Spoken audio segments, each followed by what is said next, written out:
Hi, my name is Stephanie Scheetz with The Digital Story. In previous projects, I would have you print on a paper that's either a copy paper or maybe a cardstock.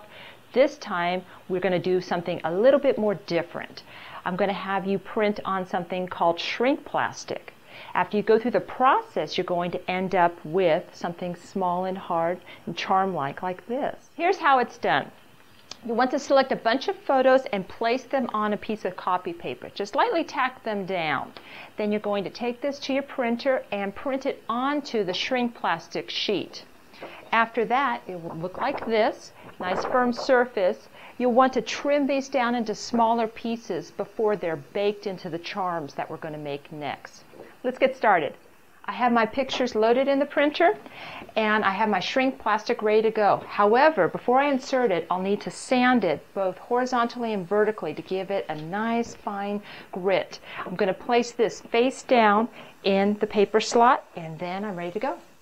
The next step to our project is to cut it down into smaller pieces. And when you cut it, you might consider using a more decorative scissor.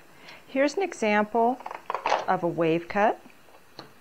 Or this is a decal cut.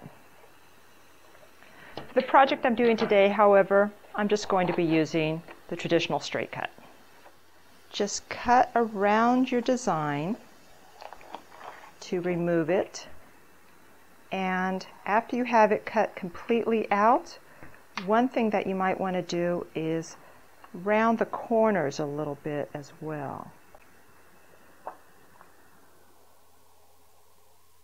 Since my final project is going to have little embellishments hanging from it, I'll need to punch my holes into my piece before I bake it. And you'll want to punch the holes close to the edge, probably about 1/8 of an inch or so back.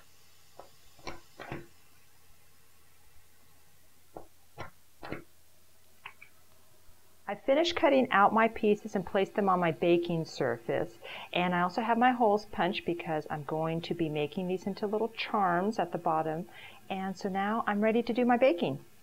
Well, I just placed the pieces inside of the oven, and as you can see, they're starting to curl and shrink down. Typically the largest piece will be the first one to get smaller, but the little guys are starting to get smaller now too, and it's going to take up to maybe 2 minutes or so for the entire shrinking process to take place. And these will shrink approximately 50%, if not more, of the original size of the pictures that we inserted in there. So this is exciting. So we just have a little more time here before they're completely done. And when they are done, it will be a firm little charm that we'll be able to work with and complete our project.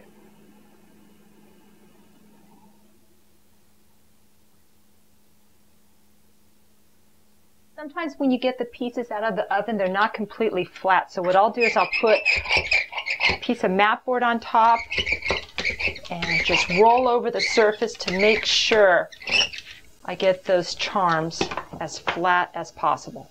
All my pieces are baked and I'm ready to assemble my final project.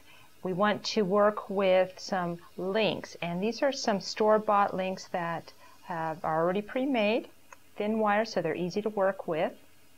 And when you put the links in the holes, make sure that it's very important that those holes are pre-drilled like we did at the beginning. If I were to poke holes now, it would actually crack my plastic. So that's why they need to be actually punched and before our baking process. We want to undo the link, just open it up a bit. And when we attach our piece, make sure it's facing in the proper direction. And then the ends are closed up so they meet, and there you have it. I put my final 2 charms at the bottom of my piece, and the last thing I need to do is attach my fastener, and then my project will be complete. Well, I hope you had fun making the project today with me, and if you want to buy some of your own shrink plastic, check out graphicsarts.com and you can buy some there, and be sure to check out their other fabulous product as well. Well, thank you again for joining me. It's been fabulous, and I'm Stephanie Scheetz with The Digital Story.